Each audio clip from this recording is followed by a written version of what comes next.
pertama, oh ternyata problem lingkungan di kita ini sudah parah sekali, polusi, kemacetan, stres, dan solusinya sebetulnya bisa menggunakan material yang ada di kita atau alat sederhana seperti sepeda begitu.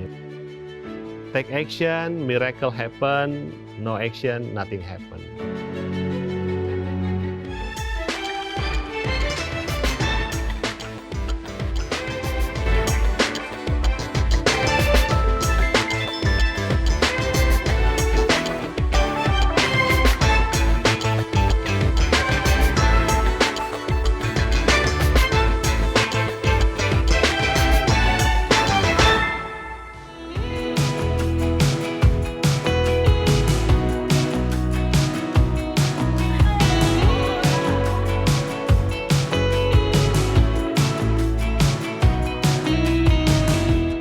Halo, nama saya Didi Diarsa Diana, jabatan saya sebagai founder dari Kayu Wooden Bike. Iya, Kayu ini sebetulnya adalah sebuah usaha untuk bisa memberikan sampel kepada anak-anak muda bahwa kita bisa memanfaatkan material yang ada di sekitar kita untuk bisa kita jadikan sesuatu yang unik, sesuatu yang baru, sesuatu yang bernilai, sesuatu yang keren. Kali ini kami mengambil sebuah proyeknya adalah untuk berbisnis menggunakan kayu untuk dijadikan sepeda. Ini sesuatu yang baru karena ini unik banget. Iya, kalau kita lihat kayu itu kan sebetulnya adalah sebuah tindakan, ya kan? Kita mengayuh, action. Nah, kita harus melakukan sebuah tindakan untuk melakukan sebuah perubahan.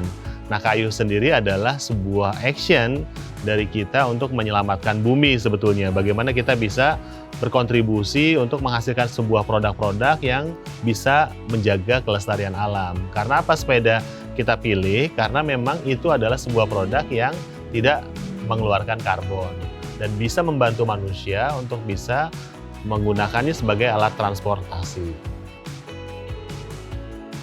Ya, latar belakang berdirinya kayu sebetulnya, khususnya sepeda kayu adalah sebuah challenge ketika saya mengikuti sebuah international conference di Johannesburg. Di situ kita di-challenge sama salah seorang peraih hadiah Nobel lingkungan, Al Gore, bahwa kita harus berkontribusi untuk menciptakan tadi, karena bumi semakin panas, semua orang harus berupaya melakukan action untuk bisa menyelamatkan itu pada lingkup yang terkecil. Nah, ketika kita sampai di Indonesia, kita melihat apa nih yang kita bisa lakukan. Kemudian kita mencoba melihat permasalahannya menggunakan design thinking, kita berempati sebagai fase pertama. Oh ternyata problem lingkungan di kita ini sudah parah sekali, polusi, kemacetan, stres, dan solusinya sebetulnya bisa menggunakan material yang ada di kita atau alat sederhana seperti sepeda begitu. Cuma memang di Indonesia sepeda itu kan katakanlah hanya untuk kegiatan-kegiatan yang fun gitu kan, belum menjadi kebutuhan sehari-hari untuk transportasi. Nah, kita mau mencoba sebuah bentuk sepeda yang kemudian memanfaatkan material yang ada di sekitar kita. Nah, salah satunya adalah kayu.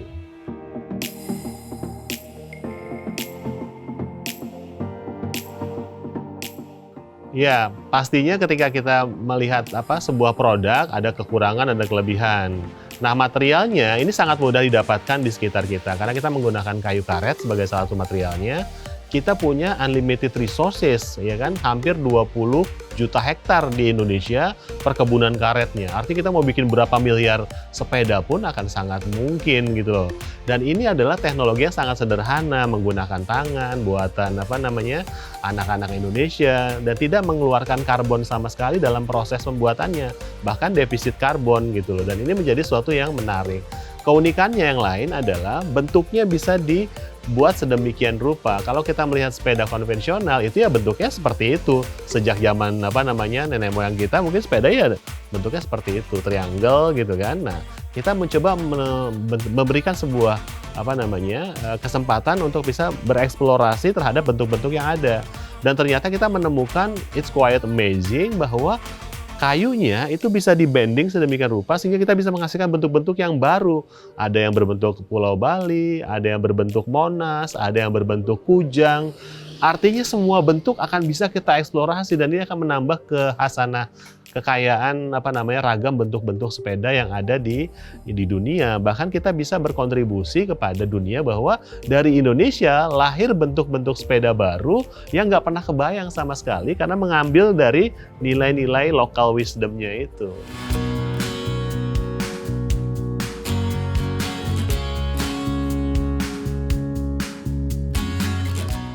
The advantage of kayu wooden bike is the production process does not result in carbon. Other than that, the basic materials to make wooden bike is easily found in Indonesia.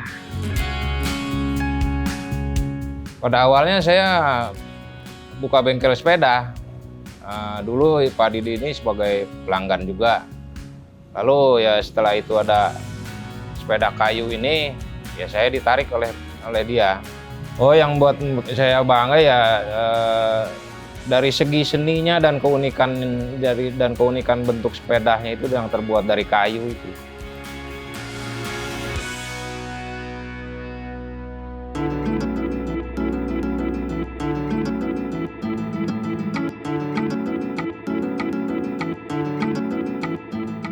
Kalau awalnya sih waktu itu saya kerja freelance gitu di coworking space di Kode, dan kebetulan akhirnya ketemu Mas Didi, akhirnya ngobrol-ngobrol dikit, saya tertarik juga sama yang Mas Didi kerjain di sini kayak sepeda seperti itu. Terus ya akhirnya saya coba ikut dan alhamdulillah sampai sekarang mungkin lanjut kepake gitu. Saya sendiri sih kalau sebagai desainer ya, ini unik banget. Dari media yang saya kerjain juga itu udah unik banget dari kayu gitu, nggak semua desainer pernah ngalamin itu, dan itu tantangan juga buat saya gitu. Terus ya yang bikin saya menarik itu ya ini konsepnya itu sepeda dengan kayu, itu yang saya suka sih sebenarnya dari situ.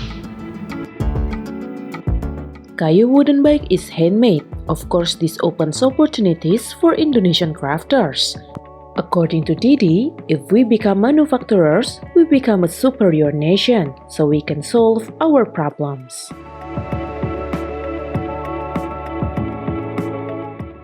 Iya, kita adalah sebuah proses di mana pembuatannya menggunakan tangan. Jadi ini adalah yang menarik karena apa? Karena kita punya orang-orang Indonesia tuh skillnya tuh bagus-bagus sebetulnya, dan mereka punya kemampuan untuk crafting itu bagus-bagus. Dan ketika mereka dipertemukan, diajari sebentar, mereka akan dengan sangat mudah bisa membuat produk yang keren-keren.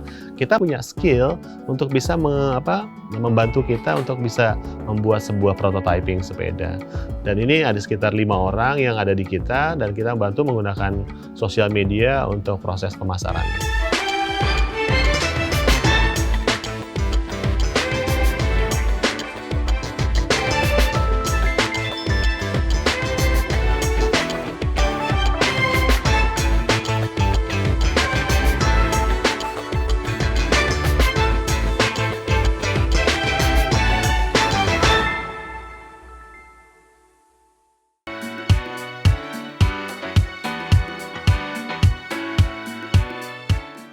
The aesthetic value in the manufacturing of this kayu wooden bike is very high. Didi believe kayu wooden bike would acceptable by the public. Iya, ini material kayu memang sesuatu yang baru karena kita nggak punya benchmarkingnya di Indonesia. Jadi kita melihatnya ke luar negeri dan ternyata memang prosesnya sudah sedemikian rupa dan sudah teruji. Jadi menggunakan material kayu bukan berarti dia rawan patah, rawan rusak gitu kan. Justru ini adalah sebuah nilai estetika yang kita coba tampilkan ketika kita membuat sebuah produk. Memang bukan buat daily user ya sebetulnya. Kita mencoba mungkin buat seminggu sekali dia pakai, atau kalau dia mau daily user ya kita harus lengkapi lebih tebal lagi coatingnya untuk bisa tahan anti air misalkan. Tapi keraguan itu pasti ada gitu loh. Tapi memang makanya kita belum rilis full secara massal. Kita masih coba tes 2-3 tahun ini untuk kekuatan dan endurance-nya. Sehingga ketika sudah teruji selama 3 tahun, 4 tahun ini, ribuan kilometer, ini akan kita baru launch besar-besaran nanti mungkin di tahun depan. Ya kalau desainer sih, kalau saya pribadi ya Mas, saya pribadi sih lebih ke mood ya. meskipun emang tidak mood dalam mengerjakan sesuatu itu emang nggak masuk sama sekali gitu. Ide pun kayaknya ngeblok aja gitu. Dan kalau saya pribadi lebih ke saya lebih nyari angin aja keluar gitu. Nyari angin atau ya seenggaknya menyegarkan mata dikit-dikit itu ya, entah ngopi lah, entah apa itu namanya. Tapi untuk saya pribadi sih seperti itu kalau buat menghilangkan jenuh ya mungkin. Alhamdulillah sih ya, karena udah pengalaman di sedikit banyaknya di sepeda, ya kendala-kendala yang itu bisa kita tangani sendirilah gitu. Cara menangani ya karena pengalaman itulah. Iya, kadang-kadang kita melihat tingkat kesuksesan itu kan pada proses akhirnya, ya kan? Proses awal atau gagalnya memang banyak yang belum melihat. Nah, ini yang kejadian di Indonesia adalah kadang-kadang kita tuh maunya cepat, maunya instan, apalagi secara digital ya. Padahal kalau dalam proses sebuah pembuatan produk atau science base misalkan, itu ada proses yang panjang. Jadi contohnya membengkokkan kayu saja, kami butuh waktu sekitar 6 bulan. Untuk mendapatkan komposisi yang tepat, untuk mendapatkan titik yang tepat, bagaimana kita bisa membengkokkan kayu dengan tanpa patah. Itu prosesnya lumayan panjang. Kalau kita nggak punya endurance untuk bisa mempertahankan kemauan kita untuk bisa membuat sebuah produk, ini akan cepat gagal gitu loh. Makanya saya berharap sama teman-teman, memang ada prosesnya di situ. Ya hitungannya tuh ribuan jamnya lah ya kan, semua orang tuh harus ada ribuan jamnya dulu, harus ada fasenya baru dia bisa sukses atau dia bisa menghasilkan sebuah produk. Nah tapi jangan mundur, kalau kita mundur kita nggak tahu kalau itu tuh tinggal sedikit lagi ya kan, bahwa kita akan berhasil membuat sebuah produk yang keren gitu.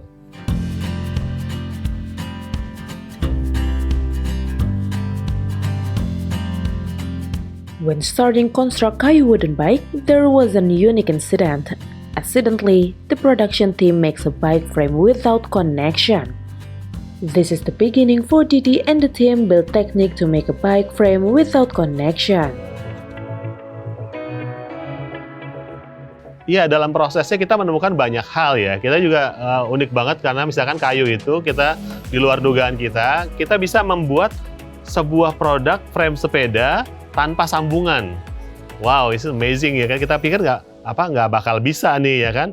Kalau di luar negeri juga bahkan kita nggak dapat referensinya, ya kan. Prosesnya tuh berbeda. Ternyata kita nggak dapetnya secara nggak sengaja tadi by accident, ya kan.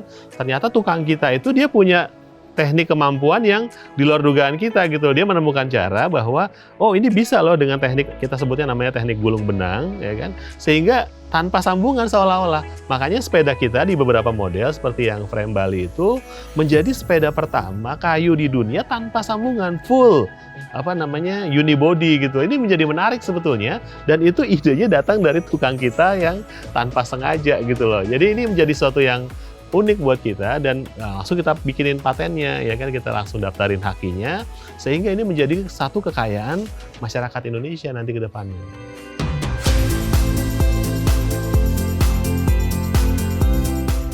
Untuk yang ini sih mungkin karena sepeda kayu ini ngambil kearifan lokal juga ya Indonesia ya. Kayak untuk desainnya sendiri dia kayak lebih ngambil inspirasinya dari kebudayaan Indonesia gitu, lokal kayak bentuk kujang lah di Sunda gitu dan segala macamnya kayak gitu sama-sama kayak gitu. Jadi menurut saya sih itu yang agak sulit untuk mengimplementasikannya ke seperti ini gitu, agak sulit sih. Cuman itu titik senangnya buat saya sendiri malah gitu. Secara desain sih peta Indonesianya mungkin menurut saya yang menjadi ya ikonik banget buat ini desain gitu. Berat juga gitu tuh bawa peta negara kita sendiri gitu dijadiin sebagai desain itu kayaknya bebannya gede juga sih kayaknya gitu.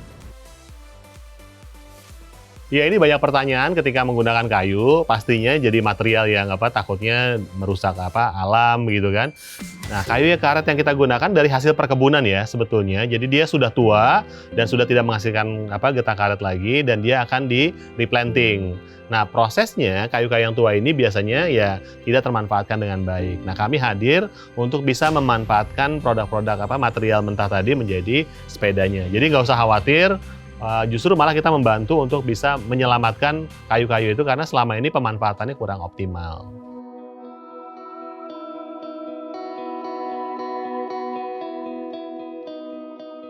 Other than for cyclists in general, kayu wooden bike also provide opportunities for developer. Betul, ini juga sesuatu yang menarik sebetulnya ketika kita mengembangkan produk ini. Ternyata kita tampil juga di satu acara di TV nasional, terus kemudian tiba-tiba ada teman dari Makassar kontak kita, dia punya putri yang difabel, kesulitan berjalan, terus kemudian menelpon kita untuk dibuatkan sebuah prototyping sepeda. Dan ini menjadi challenge buat kita bahwa ternyata banyak sekali orang yang membutuhkan. Ternyata manula juga membutuhkan. Anak-anak yang difabel juga mereka kesulitan untuk mengakses space ya kan. Mereka mau sekolah juga susah gitu kan. Akhirnya kita membuat sepeda roda 3. Kita yang pertama kita bantu khusus para difabel dan kita sudah kirimkan ke Makassar sebagai ini juga penghargaan terhadap mereka yang difabel tapi punya semangat untuk terus maju gitu loh.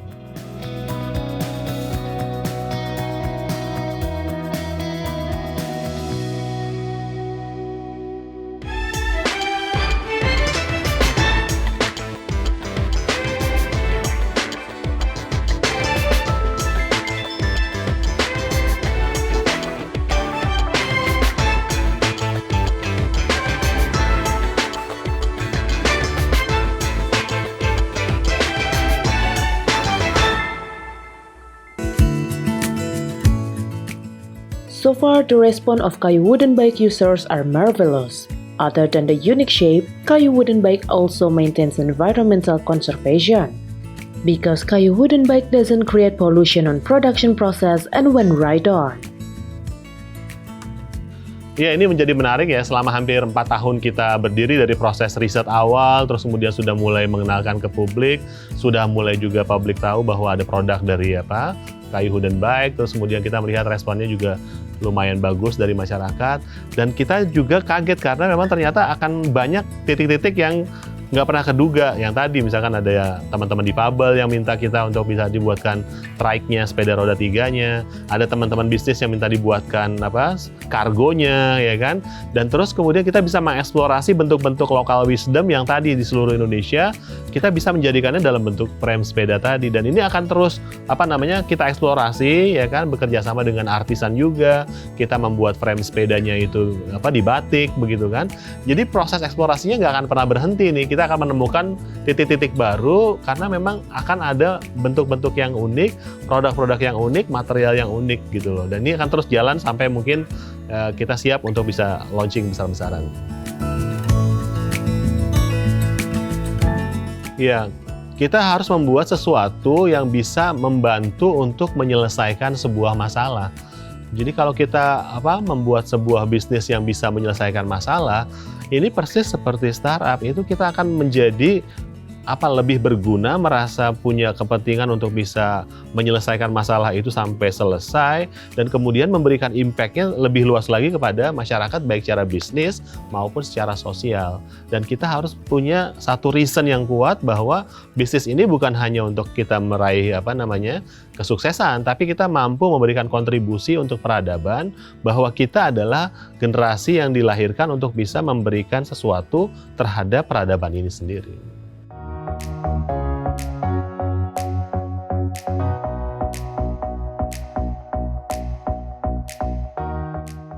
Kalau inspirasi sih banyak banget ya, karena sebagai desainer juga harus banyak referensi juga ya Mas. Nggak melulu cuma satu orang atau beberapa media dua gitu. Ya selain dari teman juga Mas Didi juga banyak masukan karena lebih mengenal, ya lebih paham masalah ini gitu.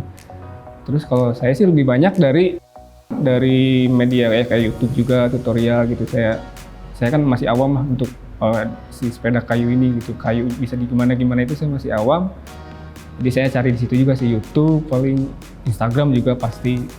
Dan ya beberapa media yang lain kayak Pinterest, Behance gitu.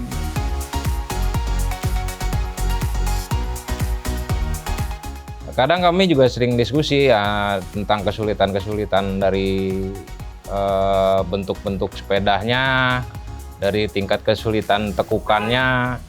Nah, saling berbagilah ilmu-ilmu yang bisa dipermudah gitu.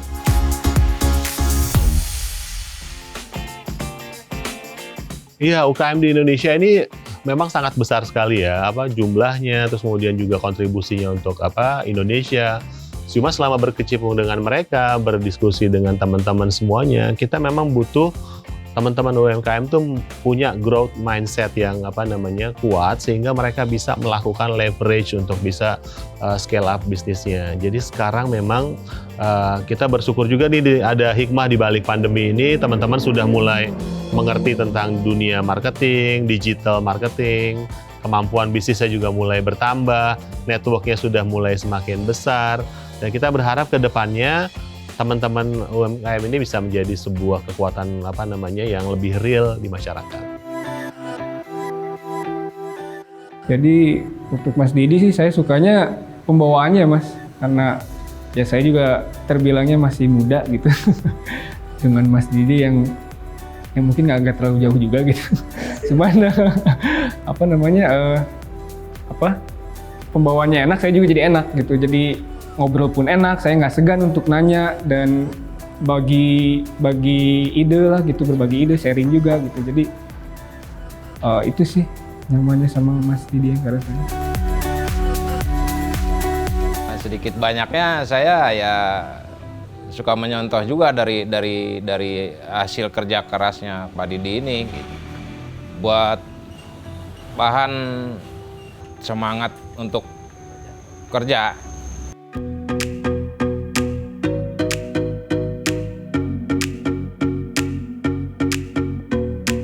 Dreams from Didi Diarsa, making kayu wooden bike give a lot of positive impact on the environment, can contribute to MSMEs, difabel friends, also open jobs for many people.